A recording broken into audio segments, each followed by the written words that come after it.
Hola mis amigos, ¿cómo están? Espero que estén muy bien. Hoy vamos a hablar sobre uniones intermoleculares. Quiere decir que vamos a hablar sobre uniones entre moléculas ya formadas. En los videos anteriores hablamos sobre uniones interatómicas, quiere decir entre átomos. Hoy vamos a hablar entonces sobre uniones entre moléculas. Y una de las uniones entre moléculas es la unión puente de hidrógeno.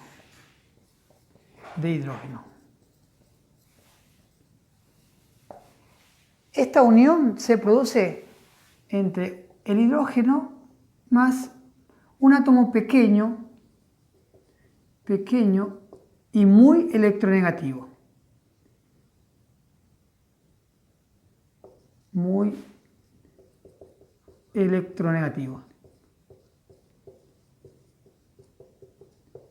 Este requisito cumple el nitrógeno, el oxígeno y el flúor.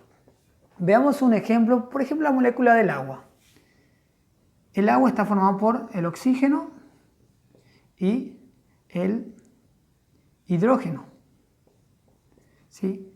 Como el oxígeno es más electronegativo que el hidrógeno, se va a generar una densidad de carga negativa.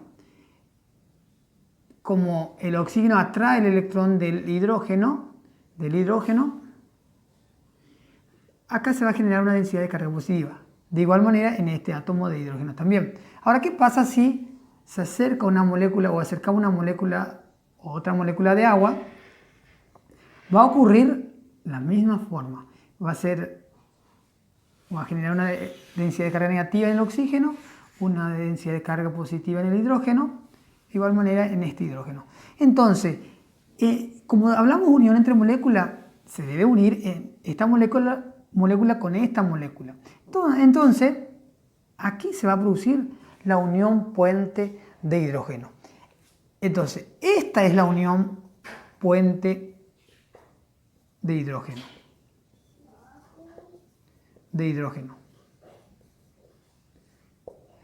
Quiere decir que si agregamos otra molécula de agua, ¿sí? Como sabemos que hay una densidad de carga negativa acá y una densidad de carga positiva en este lugar, en este hidrógeno también, entonces va a producir una unión puente de hidrógeno. Esta unión, ¿sí? Se llama unión puente de hidrógeno. Y esta unión es una unión entre moléculas ya formadas. Esta unión es la que le permite al agua estar en estado líquido a temperatura ambiente. ¿Por qué? Porque para romper esta molécula, para romper este enlace, voy a necesitar cantidad de energía. Por ende, el punto de ebullición del agua es 100 grados centígrados. Cuando yo alcanzo esa temperatura, se rompe este enlace y pasa al estado gaseoso. Esta es la unión, entonces, puente de hidrógeno.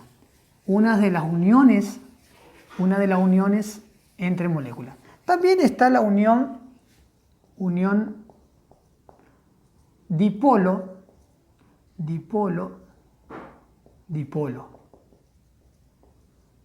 conocida como la fuerzas de Van der Waals, ¿sí? Esta unión se produce entre moléculas polares. Entonces, la unión dipolo-dipolo se conoce como fuerza de Van der Waals y se produce entre moléculas polares. Por ejemplo, tenemos una molécula, el ácido clorhídrico. El ácido clorhídrico es más electronegativo que el hidrógeno, entonces se va a generar una densidad de carga negativa. Y en este lugar una densidad de carga negativa. Ahora, ¿qué pasa cuando acercamos otra molécula de ácido clorhídrico? ¿Sí? Acá tenemos una densidad de carga negativa y una densidad de carga positiva. ¿Qué va a pasar? Como acá hay una densidad de carga negativa. ¿Por qué hay una densidad de carga negativa? Porque el cloro arrastra el electrón del hidrógeno hacia él. Por ende, va a ser una densidad de carga negativa. Como acá hay una densidad de carga positiva, entonces se va a producir una unión. Esta unión es la unión dipolo-dipolo. ¿Por qué se produce entre el polo, podemos decir, el dipolo negativo y el dipolo positivo? Ahora, si agregamos otra molécula,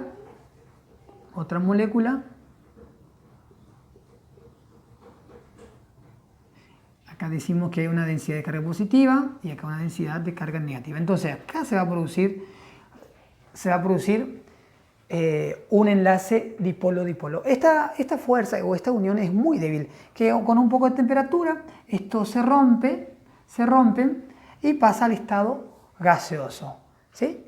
Entonces, ¿cuándo se produce una unión dipolo-dipolo? ¿O en dónde? ¿En qué tipo de molécula? En moléculas polares, ¿sí? Donde uno es más electronegativo que el otro átomo. Entonces se generan carga negativa, densidad de carga negativa y densidad de carga positiva. Bien, ahora, el tercer tipo de unión es la unión dipolo instantáneo y dipolo inducido. Se lo conoce como fuerzas de London. ¿Sí? ¿Qué tipo de molécula se unen? Moléculas apolar. ¿Sí? Por ejemplo, la molécula de bromo, ¿sí? En esta molécula no hay densidad de carga positiva ni negativa, pero por un momento un electrón puede desplazarse hacia un átomo y se va a generar en un instante una densidad de carga positiva. En este caso, si el electrón se desplaza hacia allá, va a generar una densidad de carga instantánea negativa y una densidad de carga positiva. Esto se da por un instante. Y si se produce un acercamiento de otra molécula de bromo, va a inducir, como acá es negativo, esto va a inducir a que el electrón de este bromo se desplace más hacia el otro bromo. Entonces, en esta parte, este bromo va a tener una densidad de carga negativa y una densidad de carga positiva, generando así una unión, ¿sí? Un enlace entre la molécula. Y ese enlace se denomina unión dipolo instantáneo o dipolo inducido. ¿Cuándo se produce entonces una unión dipolo instantáneo o dipolo inducido? Cuando una molécula apolar, donde por un instante de tiempo se genera una densidad de carga negativa y una densidad de carga positiva, y esto va a inducir a la otra molécula de la misma manera que genere una densidad de carga positiva y una densidad de carga negativa. Y allí se va a producir carga distinta a esa trama, entonces se va a producir una unión. Esta unión es muy débil. Entonces, si le agregamos otra molécula de bromo, va a ocurrir de la misma manera. Como era un instante nomás, esto va a volver a su estado natural, no va a tener carga, pero esto va a tener una densidad de carga instantánea y va a generar que se produzca también un dipolo inducido a la otra molécula. ¿Sí? Entonces se va a producir la unión. Carga distinta se atrae, entonces se va a producir la otra unión. Entonces, la unión dipolo instantáneo o dipolo inducido se produce en molécula apolar. Ninguno de los dos va a tener carga, ¿sí? Pero se puede producir en un instante de tiempo y eso va a inducir, ¿sí?, a la otra molécula a que genere densidad de carga también, ¿sí? Bien, espero que haya entendido. Gracias por estar allí y nos encontramos en el próximo video. Muchas gracias.